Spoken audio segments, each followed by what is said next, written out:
let's think about this in a more, I don't know, different ways. So you want to make this connection with another benzene ring. And whenever you're forming carbon-carbon bonds and you have that alcohol, a couple ways we've seen are carbonyl addition and epoxides. So if you want that alcohol to be like one carbon away from what you start with, then you think about adding to a carbonyl. If you want it to be 2 carbons away, then you look at an epoxide because you attack one side and it opens up to the other side. Okay.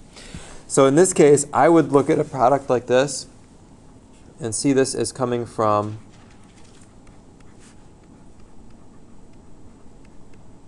a Grignard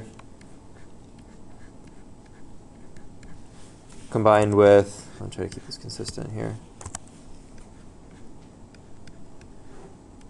an aldehyde.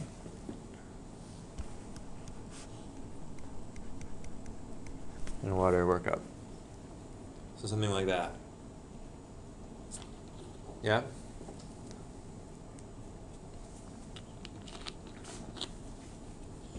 And then to make this Grignard from the benzene, you need to remember how we make Grignard reagents, which is adding magnesium in the presence of some sort of an ether to a halide. Right?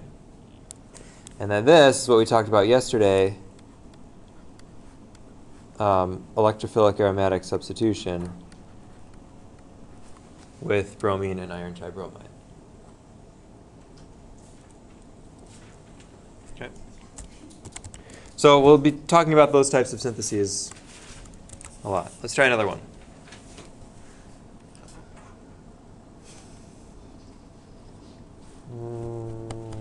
I'll do this.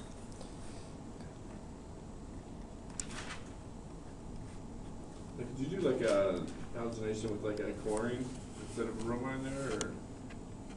I mean, it's Yeah. Sure. Yeah, you can make Grignards out of any halogen. They have different properties, and in real life, some might work better than others in various situations, but on paper, yeah. All right, try this one.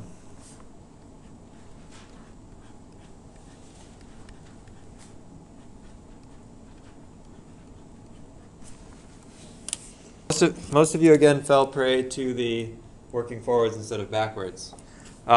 So when I gave you the hint, quizzed you whatever before about what is it about Monday's class that we're reviewing here, you guys went through and found that Friedel-Crafts alkylation is probably makes sense, and I confirmed that that was a good way to do it. And that's what you do when you look at the product and say, okay, there's an alkyl group attached to benzene, so maybe the alkylation is the way to go. And looking backwards from that then, the alkylation is a way to combine an alkyl chloride and benzene with an aluminum trichloride catalyst, right? That's the reaction we went through on Monday. So if you see that, it should be clear which of these two molecules we're going to make from the starting material. Maybe, I don't know, maybe that's too much of an assumption. Which molecule do you think you're going to make from the starting material? The cyclohexane, right? We're going to add the benzene in as a reagent. So we can do that in one step with thionyl chloride. So there you go, 2 steps. Now, as with most syntheses these days, there are other ways to do this too. You could oxidize this to a ketone, add a phenyl Grignard, and then reduce everything away to the cyclohexane. Would be another way to do it for a few steps. Okay, so if you haven't noticed already, this is a reaction-heavy chapter, and you're going to be using these reactions over and over again in new types of syntheses and combining them with the reactions that you already know. Okay, when we left last time, we talked about some of the drawbacks or limitations to the alkylation. The fact that you can get carbocation shifts, so only certain substrates are going to be worthwhile. You can only use alkyl chlorides, so you can't add these other things. You can get these multiple additions, and you can't do it when you have electron withdrawing groups on benzene. So there is actually a good way to get around pretty much all of these. And that is with a similar reaction called the Friedel-Crafts acylation. So I'm just going to say the FC.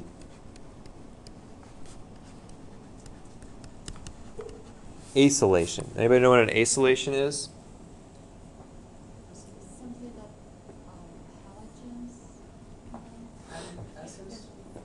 halogens. You guys just throwing out words there. Yeah, I mean, yes, that's all correct. It involves all those things. Specifically, this is an acyl group. It has something else connected here usually, of course, but Looks like aldehyde. yeah, or a ketone.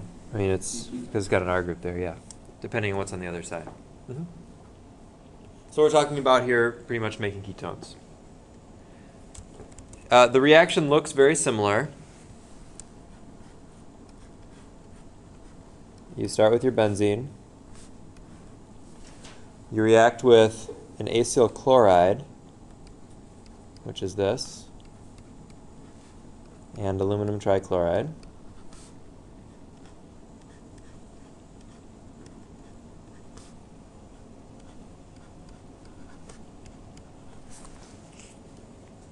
And you do the substitution just as with the alkylation.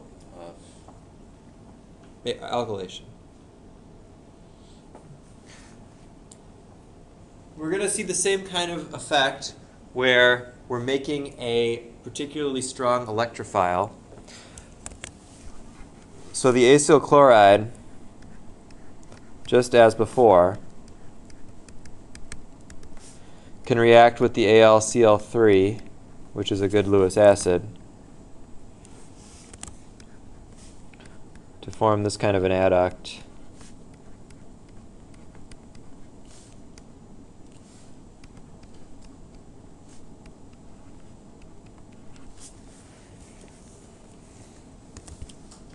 And then again, even though this isn't exactly what happens, we can think about it this way. It's certainly close enough and predictive of what's going to happen. But we form this kind of a species plus aluminum tetrachloride. And this is known as an acylium ion.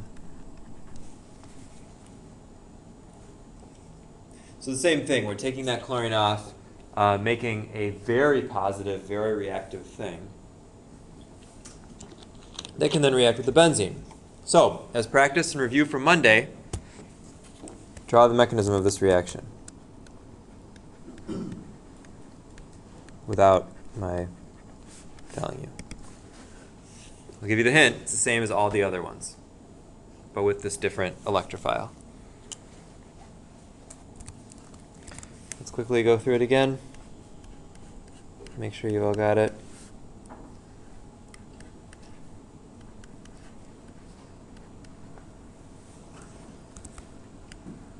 Attack the acylium ion.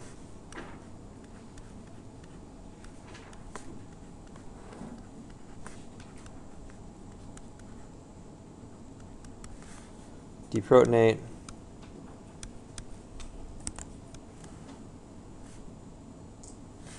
In that mechanism, what is supposed to be the base? Probably this.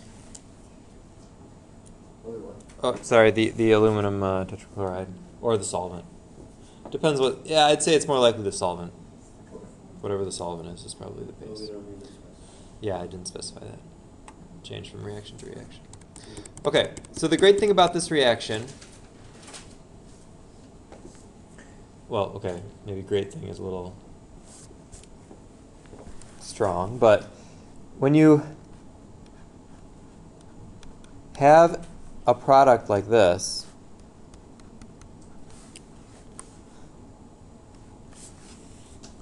this molecule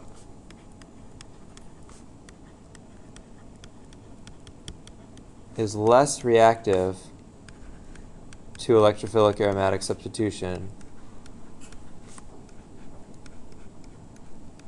than benzene. This is now an electron withdrawing group, having that ketone can withdraw electrons out of the ring, which makes it deactivating. And we're going to talk about what that means in a little bit specifically. But the point here being that now you have the opposite effect of the multiple addition problems. We had multiple additions with the alkylation because the resulting product is more reactive than the starting material. Now we have a product that's less reactive than the starting material.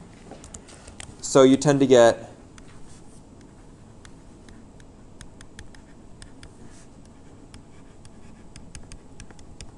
no multiple additions. Isn't that good? Yes. Yeah, so that's one way that it solves one of the problems from before. The other thing you can do here is you can actually do another reaction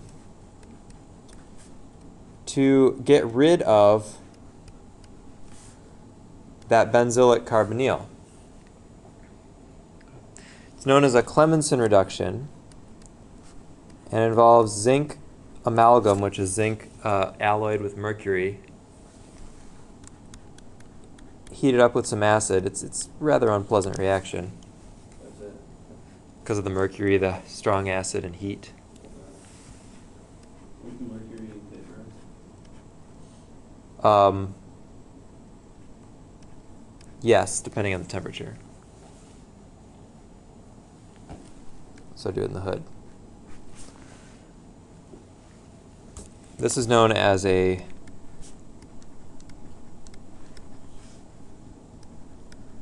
Clemmensen reduction.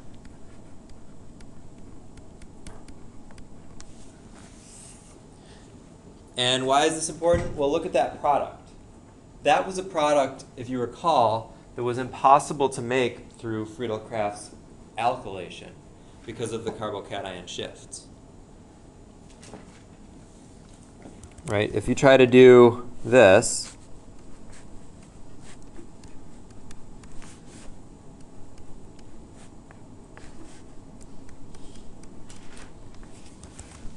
this didn't work.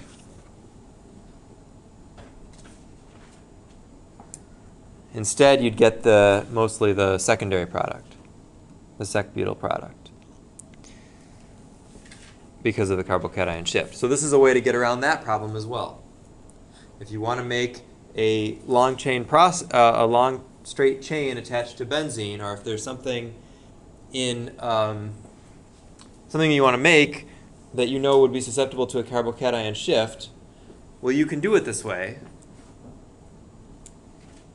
and that avoids that carbocation problem. So, for instance, That doesn't work as carbocation. right. Let's show that. So instead, what you would get is primarily this product, which is the shifted product. Right. So let's say you wanted to make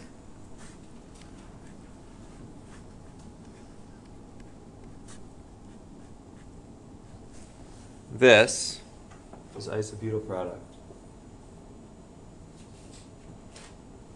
Okay. First thing you might think is Friedel-Crafts alkylation. But if you try to draw that,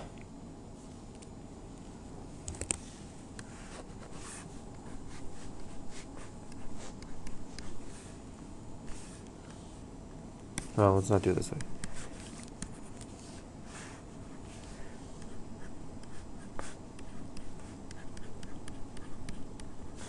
If you try to draw that, that's not the product you'll get. You'll get the tert-butyl product.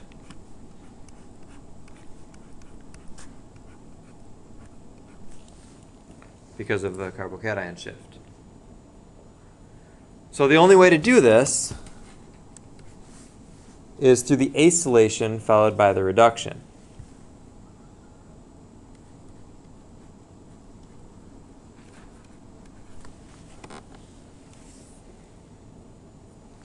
You could use this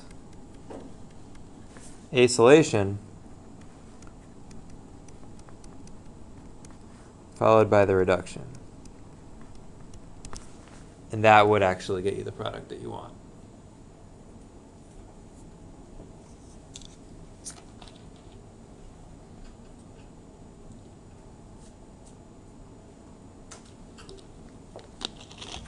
Okay, so before we go on, here's an interesting challenge problem.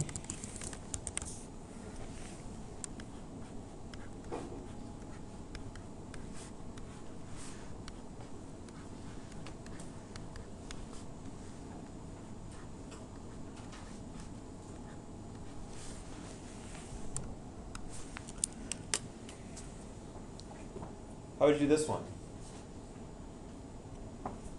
Let's talk about this. So the alkylation in this case isn't going to work. Because if you try to do something like this, which is kind of the most obvious way to do it,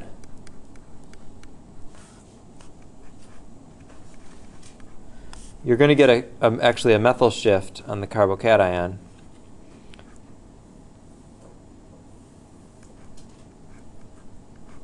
And make something like that. So that's not going to work to form what you want to form here. What about the acylation followed by the reduction?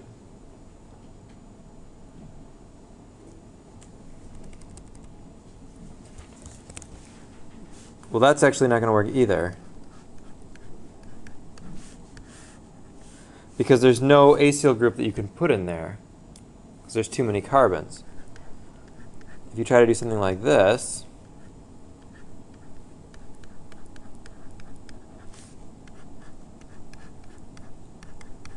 that's fine, that'll work. But even after the reduction,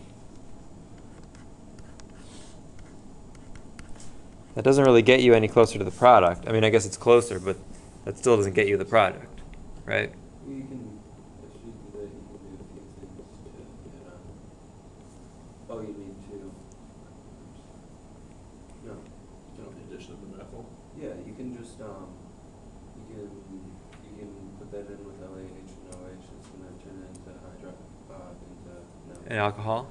And then you're gonna want to do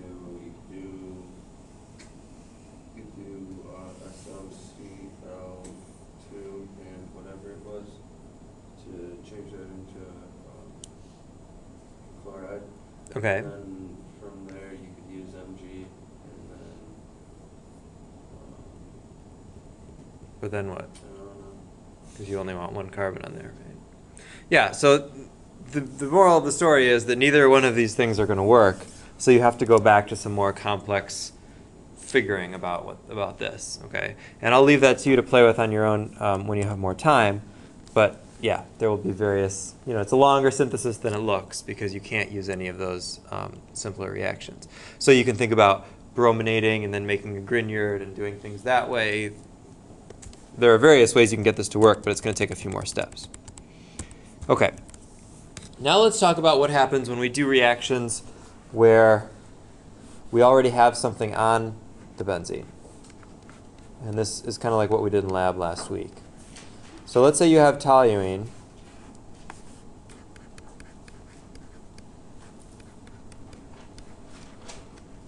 And we're going to nitrate it.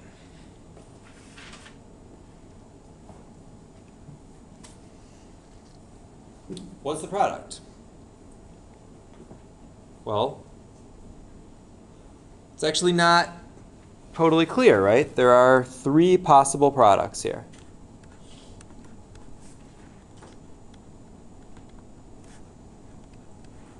There's the ortho product.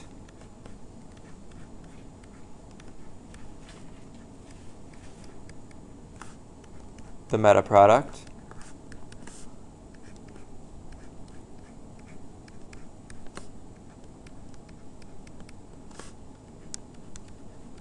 And the para product.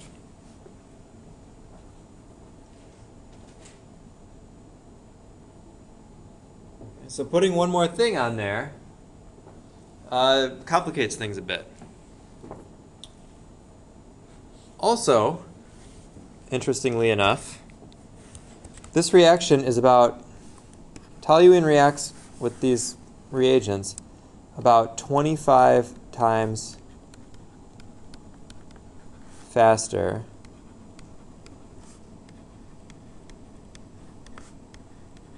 than benzene.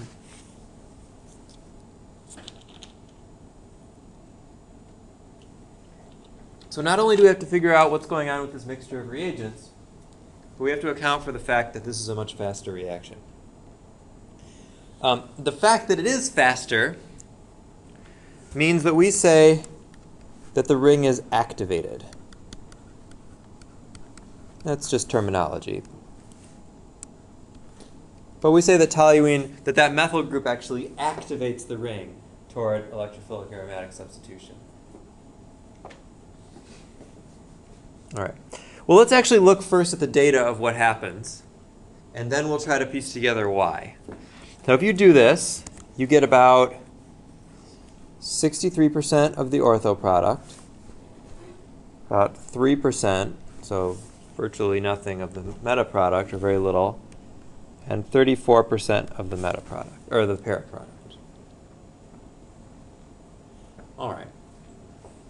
So you've been asked these sorts of questions many times before by this point. If I asked you, why is this? What are some things you're going to look at?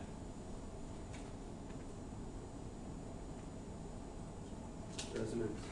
Resonance. Okay, resonance of what? I don't know, the intermediate. Yeah, resonance of the intermediate. Right? You got to look at something that's different about these things, and one of them would be resonance of the intermediate. The other one might be stability of the products. In this case, there's not a huge difference in stability there. I mean, by looking at it, you can't really see that one is obviously more stable than the other. So I think resonance or the stability in general of the intermediate is going to be the way to go. So let's look at this reaction, and let's look at the three possible intermediates.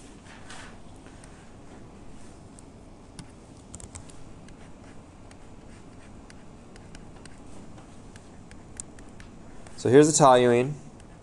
Remember that the electrophile here is this nitronium ion.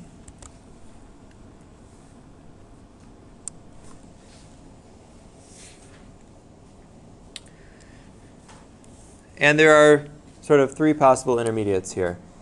And I'm going to draw them underneath their respective products.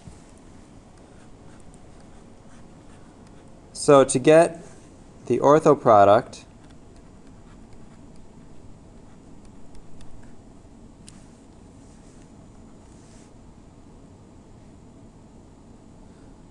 that means we end up with this sort of intermediate. Right? To get the meta product, we end up with this one.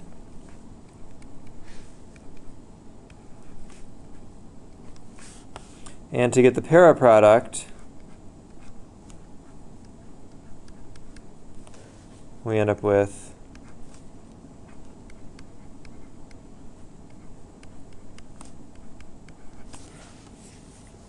this one.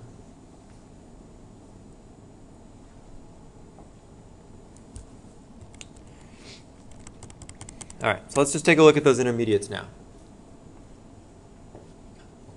On first glance, none of those has any more resonance than any other, right? Wrong. Wrong. Why wrong?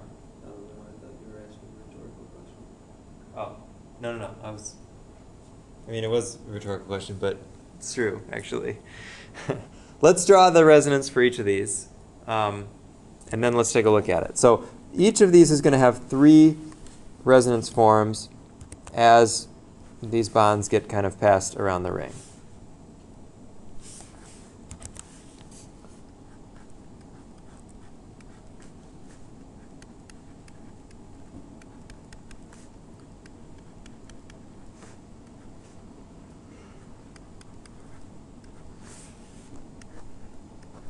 Let's draw all of these.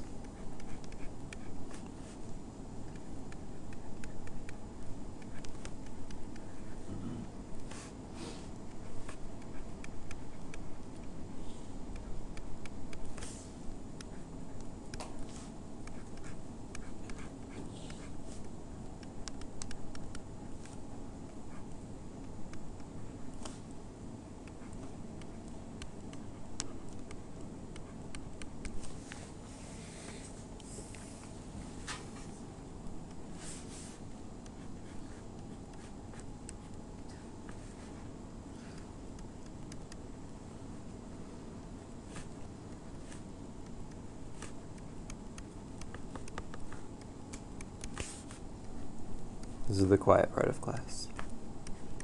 Yeah, I'll draw resonance forms. Which, by the way, you should be able to do this on your own also. I hope most of you can.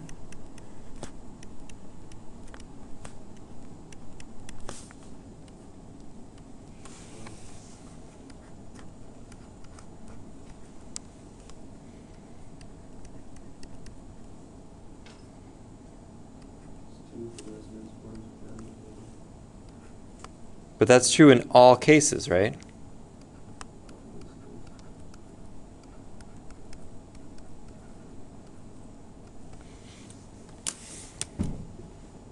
All right. There are 3 resonance forms for each intermediate.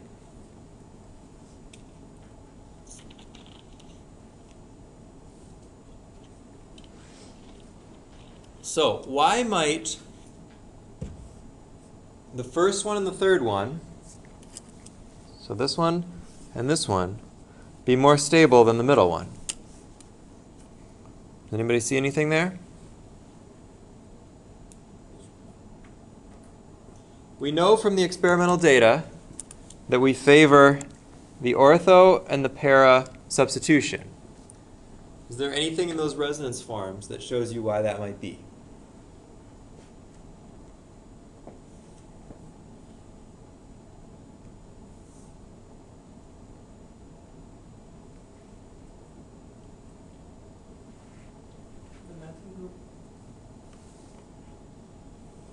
Yeah, something to do with the methyl group. The methyl group in the last resonance structure of the ortho.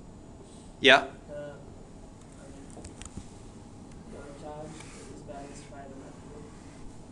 Right. So if you look closely through these, you'll notice these 2 resonance forms are more stable than the others because they represent tertiary carbocations. Does everybody see that?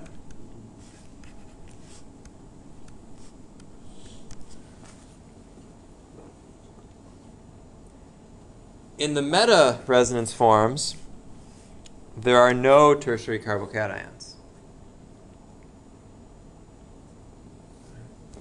So that means that these 2 are the most stable intermediates of the others, of all of them.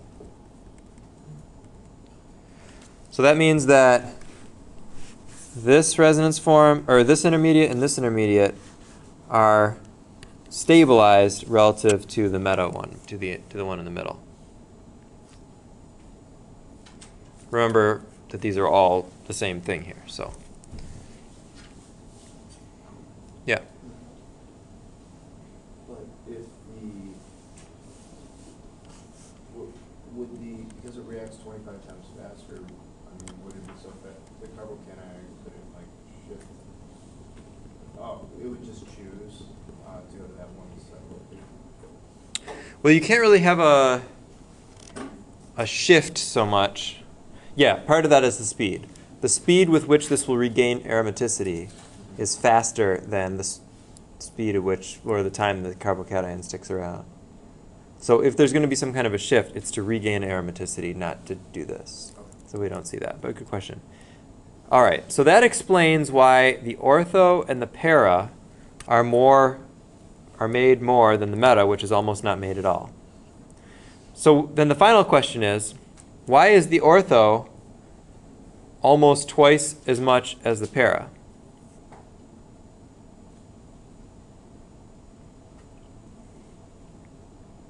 This answer is actually much simpler.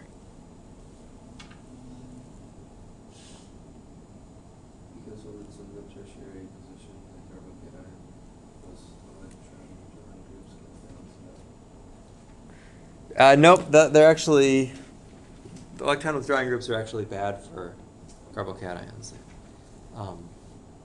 Simpler explanation than that. Is there any continuity of the pipe? Is more, Is what? the continuity is more in this, I mean, not in the right one. I'm not sure. No, I don't think that's it. I think it's even simpler than what you're thinking of. Is it just because it is located so close that it's the first one gets more? Nope, simpler than that. Hydrogen should, How many para positions are there? two. Para. How many positions are para to the methyl group? 1. How many positions are ortho to the methyl group? 2, right? So when we talk about ortho, we're really talking about 2 different positions. When we talk about meta, we're also talking about 2 different carbons. When we talk about para, we're only talking about 1. So it's just a statistical thing. The nitro group could either go to this side or to this side, so that doubles the chance of that one forming. It's just a rough number then, just it's basically double. Yeah, and that's why you see this is about double. The fact that it's not double, that it's actually less than double, shows you that para is actually the most favored, but then you have twice as many ortho groups, so you end up with more product. All right. Okay, so from all of that, we say that a methyl group on benzene is activating because it activates the ring, makes it more stable than the benzene intermediates, and we say that it is ortho para directing. Ortho is one away? Yeah, meaning that it directs the substituent to the ortho or para positions. All right. Now, And, yeah. have you seen a question? I mean, I'm just going back to the ortho para where it's favored. Have you ever seen a question where they would ask which is more favored? Because again, how would that be then? Because like you're saying, technically the para is more favored, but it only has one position. Right. So have you ever seen the ACS test have a question like that? I mean, where they really try to throw you off? Well, they're not trying to throw you off, but Why is it the pair more favorite? why is it? It doesn't have 2 positions. Yeah, but electronically, I mean, so if you split this in half, you get about 31, right? So each ortho position is about 31%, and this is about 34%. But what you actually collect, since those are the same, is 63%. No, the only difference that you'll find is that if you have a very large, bulky substituent here, a tert-butyl group or a cyclohexane or something like that, then you can start favoring the para just because of sterics, that it's harder for the electrophile to actually get in there, especially with a larger electrophile. There are also some solvent effects, some different solvents that do different things that can affect that, but we don't talk about that, so I wouldn't expect that would come up. I feel like that's something that was beyond the ACS. No, those questions are pretty straightforward, I think. Yeah, maybe not, I don't know. Okay, so let's compare this now to another, all right, so go back here, look at these resonance forms. The reason that these resonance forms tell us both why it's activating and why it's orthopara-directing. It's activating because the intermediates are more stable relative to benzene. And it's directing because these 2 intermediates are more stable than this one relative to each other. Okay. So now let's use that same technique and look at anisole.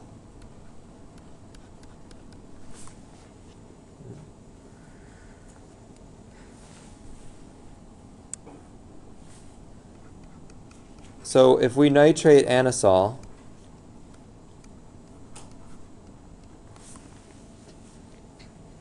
first of all, what's going to be the major product or products? And is it directing, or I'm sorry, is it activating or deactivating? That is it more reactive or less reactive relative to benzene? So I'm going to ask you to figure this out in group pairs of 2 or 3 or so. Okay. Talk to each other, draw some resonance forms, see what you come up with. And no carbocations. So let's look at that.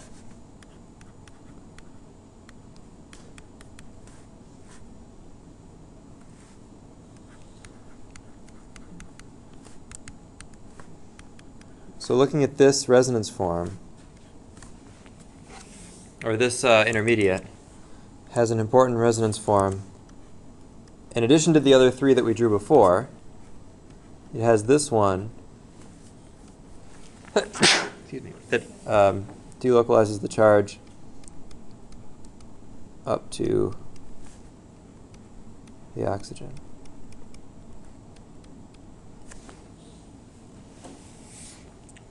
All right, and that's a very important resonance form. It's in fact more stable than the others.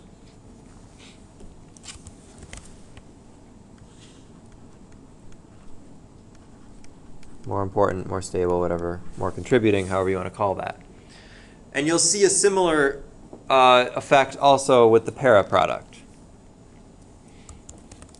Because, as we saw up here, the cations end up in the same places for both the ortho and the para intermediates.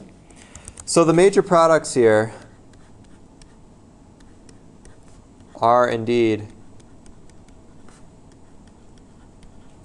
the ortho product and the para product.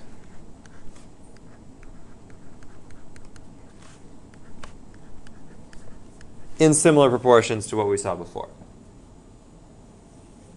You get essentially no meta product. Also,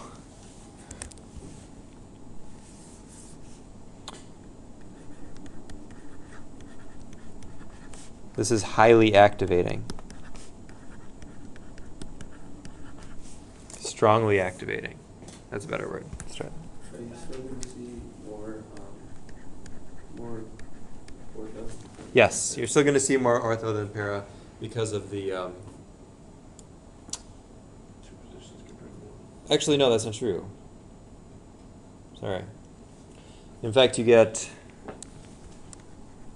31% ortho in this case and 67% para. But why, Jim? Why do you think that is?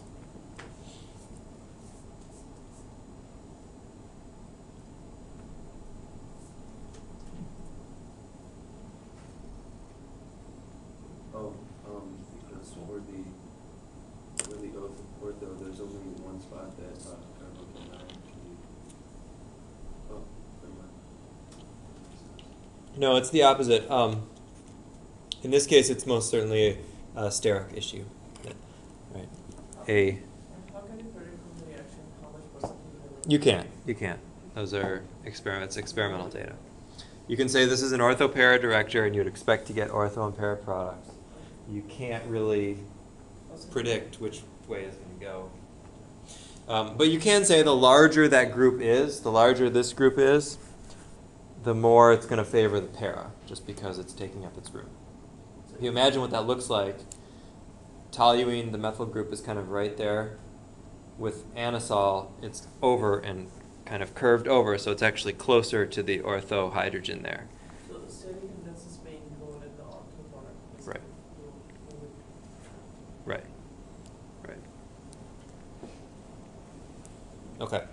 And in fact, as the book says, it's kind of interesting. It's called the anisole group? Anisole. Well, the molecule is called anisole. It's a methoxy group.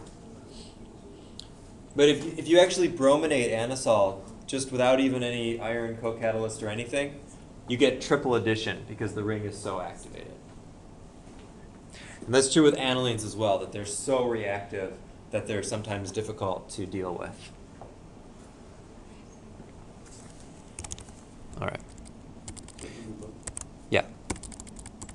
So now let's look at the other side of this, which is what happens when you have electron withdrawing groups that are deactivating.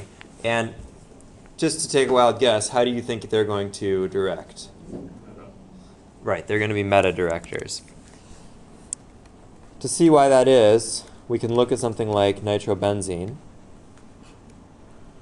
So the methoxy group was not the term withdrawn.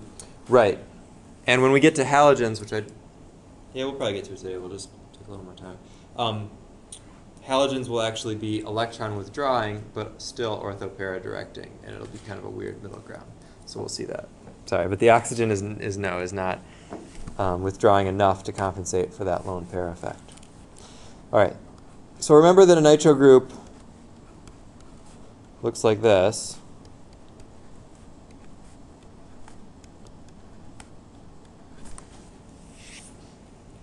And so the resonance that we see, rather than putting electrons into the ring like we see with the anusol, takes electrons out of the ring. So we can do this kind of resonance.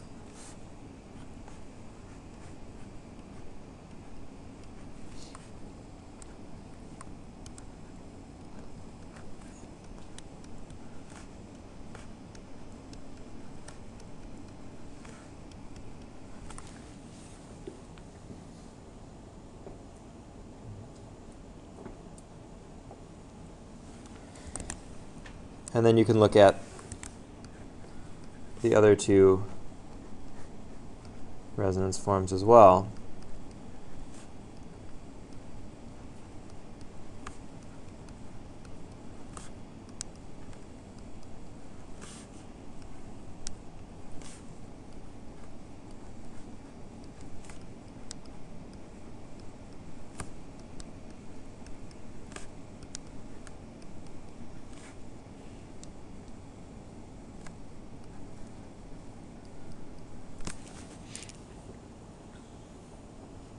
So what you find there is that resonance causes a positive charge to pass from the ortho and the para positions, to the ortho and the para positions.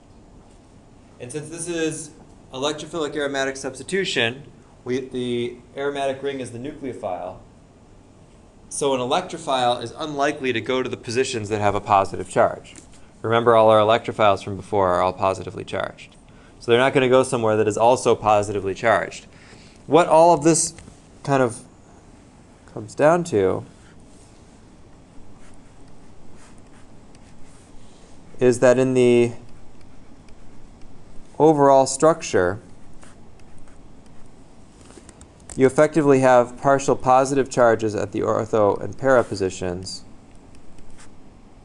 and partial negative charges at the meta positions.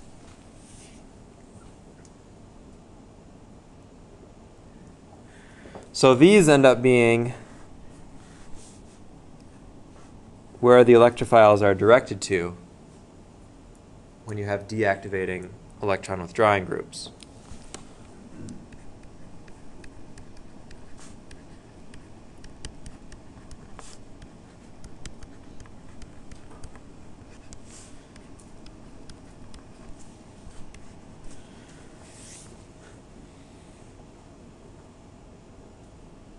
And if you draw the resonance forms of the intermediates the way we did before, what you'll find is that actually none of them get any more stabilized. The meta ones get less destabilized than the ortho and para, which end up having two positive charges right next to each other. So that's how you can see that this is deactivating, and in fact, a nitro group is pretty strongly deactivating, is that it doesn't stabilize anything at all. In fact, it makes it less stable. It pulls the electrons out of the ring, makes it less nucleophilic. So let me show you kind of the picture in summation here, and then we will get into a few more details next time, but we're almost out of time. This is from the chapter 18 or 10 here. I don't know, you want to do this stuff too? No? You guys are no fun. Wait, the quiz is on what chapter? 18? Yeah, and everything before as usual. But anyway, putting these things together, we can come up with a table like this, where we can look at the very strong activating groups, which are orthopara directors. So that's things like phenol and these anilines. Moderate ones like anisole and some of these other resonance stabilized oxygen and nitrogen groups. Weak activators like toluene, those kinds of things. And then the halogens occupy a weird middle ground where they're actually orthopara directors, but they're weakly deactivating. We'll talk about that next time. Yeah, I thought toluene was good. Yeah, But it says it's weak. weakly activating. Oh. So the second half of the table here are the deactivators, the things that make it less reactive. And the strongest deactivators are things like nitro groups, ammoniums, and withdrawing methyl groups like CF3. Moderate withdrawers are these other kinds of carbonyls, and the weak deactivators are the halogens. And so you see meta-directing going on here. So you should know